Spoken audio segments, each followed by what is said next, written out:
Hello friends, it's Miss Stephanie and it's time for Friday Family Storytime again.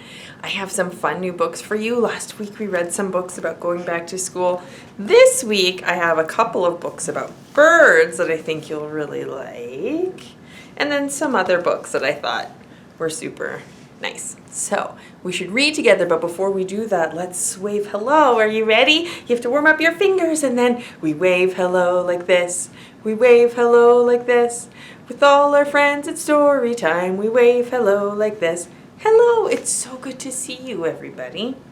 All right, well, this is the first book I found, and it's called Barnaby. Look how cute he is. He's a budgie. It's written by and illustrated by Andrea Curtis and Cass Rich. Barnaby is a little budgie. He's so cute. I love him.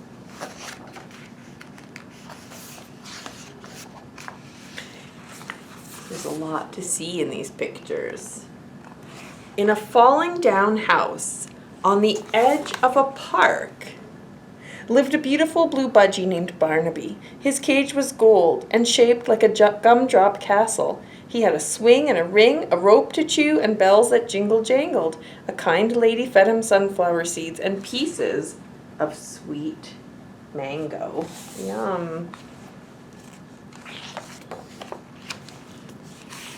There's the lady. Each morning when the lady took the quilt off his cage, Barnaby warbled his song, a handful of chirps like a bubbling stream. At night, when she came home, she let him out so he could fly around the room, landing here and there, nuzzling his feathers against her neck. And you can see them nuzzled together there. One day, the lady appeared carrying a small cage. "I found a friend for you," she smiled. Barnaby turned his back. "Ack, ack, ack," he cried. He tore at the newspapers covering the bottom of his cage. He hung upside down until he was dizzy. He squawked until the lady took the other bird away. But the next morning, the small cage was back. Barnaby ignored the little yellow puff. The lady was patient. Each day she let Barnaby nuzzle her neck with his feathers. She also talked gently to the yellow bird and offered him seeds and slices of tangerine. On the third evening, when she let him out, Barnaby flew to her favorite pillow and began to pull at the threads with his sharp beak. The lady's face turned as red as her hair, and she shut him in his cage.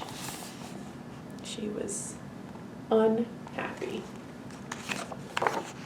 The next day, when the lady let him out, Barnaby did not go to her. He blurted out a scolding song and darted out the open window. Oh dear. The lady's voice tugged at him, but Barnaby did not look back. Finally, he landed in a maple tree, which erupted with the flapping of many tiny wings. He had never seen so many dull, feathered birds. Barnaby looked at his shimmering blue breast and puffed up his head feathers. He glanced toward the falling down house. Could the lady see him still? But the house wasn't there. The trees were different. Where were the children? Where was the playground? He flew around searching for the places he knew, but nothing was familiar.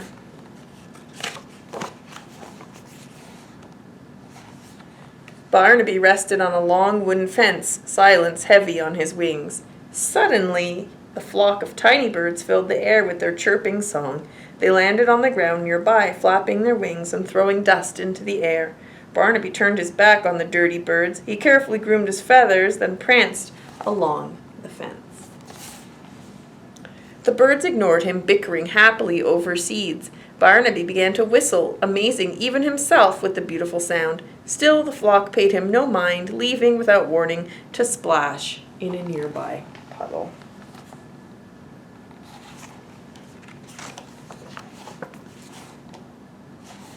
Barnaby watched from a distance. Watching made him thirsty, made him hungry. Slowly he edged closer, then closer still. Then the tiniest of all the tiny birds landed beside him and dropped a plump red berry at his feet. Barnaby hesitated for a second, then gobbled it up. It was tangy and delicious. Can you see it?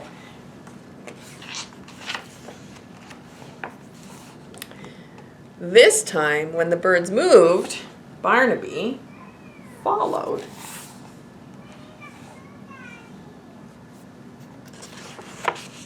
They showed him how to ride the wind, track a path, and eat on the wing. That means while you're flying, there's some little bugs there. They showed him how to find the tastiest insects and the delicious seeds of a dandelion head. And he discovered that the birds' feathers were not dull at all, but flecked with gold and bands of rust. Their chests were as white as the snow he'd seen through the window in winter.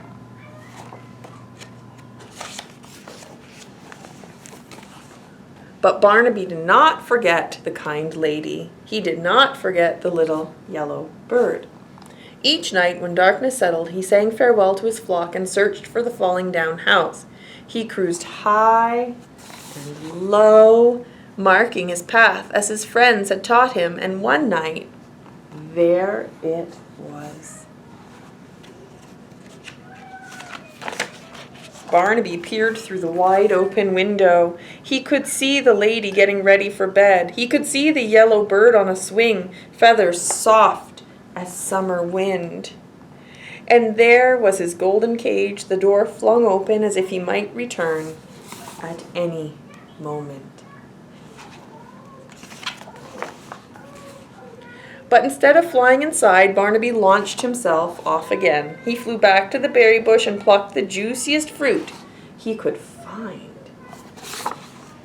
He carried it straight to the yellow bird's cage and dropped the berry inside the door. Then he nudged it in with his beak and warbled out a warm trill to say that he was home. Isn't that cute? There's Barnaby looking out the window. I really like the story. I love the illustrations and I love birds. So I have one more bird book. It's called Everyday Birds, and it's about the kinds of birds you can see when you're out walking, and maybe you know some of them. Every day we watch for birds weaving through our sky. We listen to their calls and songs. We like to see them fly. Chickadee wears a wee black cap. Have you ever heard of chickadee? They go chickadee dee dee dee dee. I hear them in my yard sometimes. Jay is loud and bald. Bold, not bald. Loud and bold. They squawk and scream. Nuthatch perches upside down. Finch is clothed in gold. Hawk hunts every day for prey. Aren't the pictures cool? Cardinal flashes fire. Woodpecker taps hollow trees, looking for insects and worms. Crow rests on a wire. I see crows every day too. Heron fishes with his bill. I see lots of herons in the creeks. Sparrow hops in brown. Lots of sparrows in backyards in Longmont. Mockingbird has many voices. Pigeon lives in town. Pigeon sound. Eagle, look at that. Sometimes you can see eagles here. Soars above the land. Oriole hangs her nest. She built this cool nest that hangs down like that. Owl swoops soundlessly late at night. Woo. Robin puffs his chest. He's got a worm. Hummingbird drinks flower nectar. Goose flies in a V.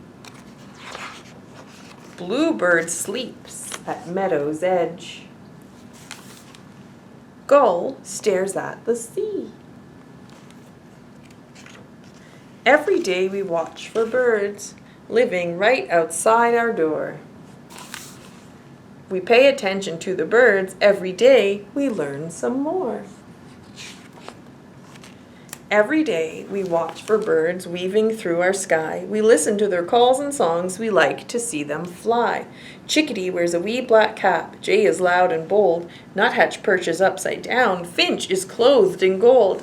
Hawk hunts every day for prey. Cardinal flashes fire. Woodpecker taps hollow trees. Crow rests on a wire. Heron fishes with his bill. Sparrow hops in brown. Mockingbird has many voices. Pigeon lives in town. Eagle soars above the land. Oriole hangs her nest.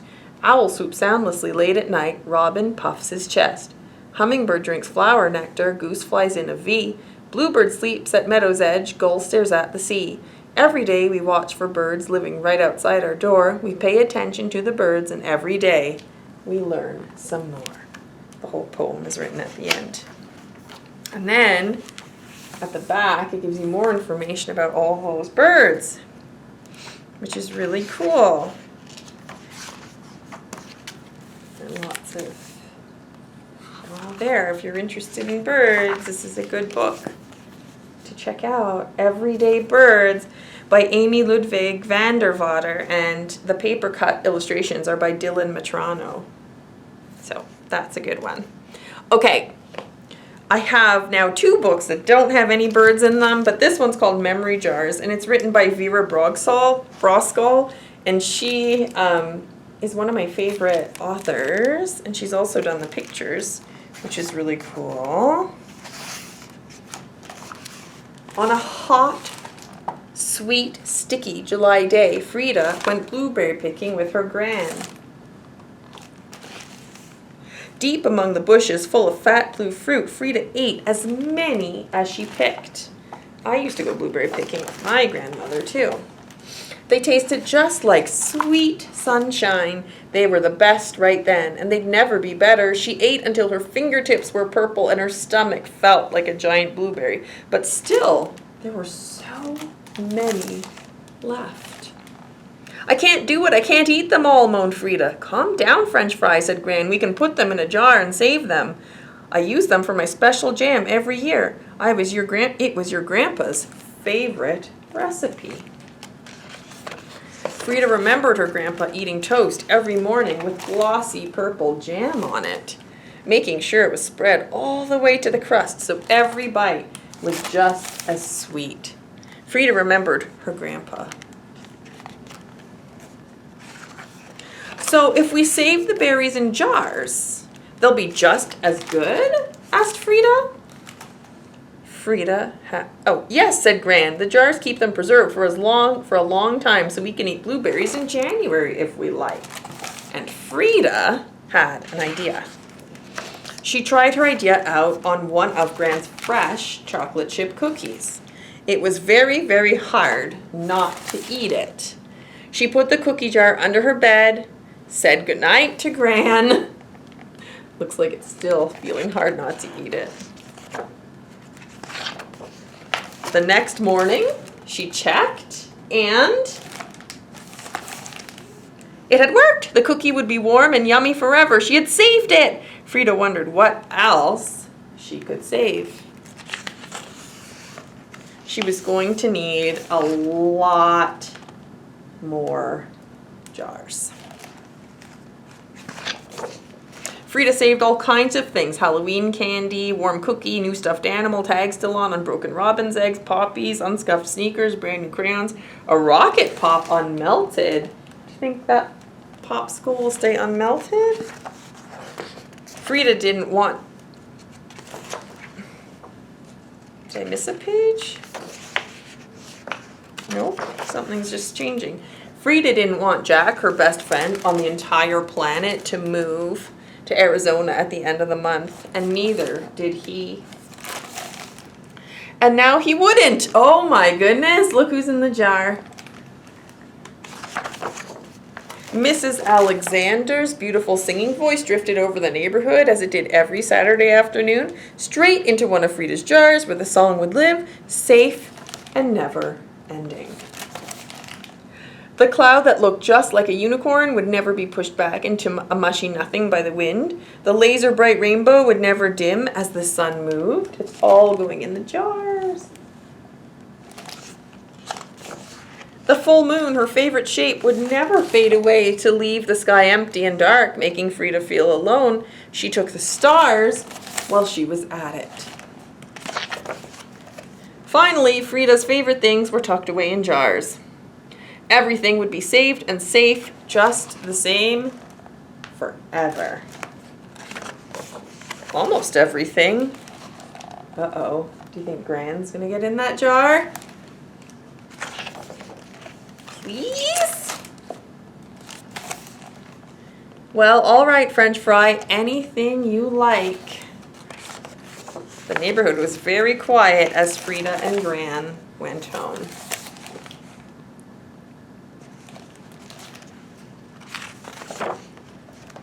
All that saving had made Frida hungry. The toast was warm and crunchy, but something was missing. Something sweet. She spread the jam all the way to the edges. It tasted like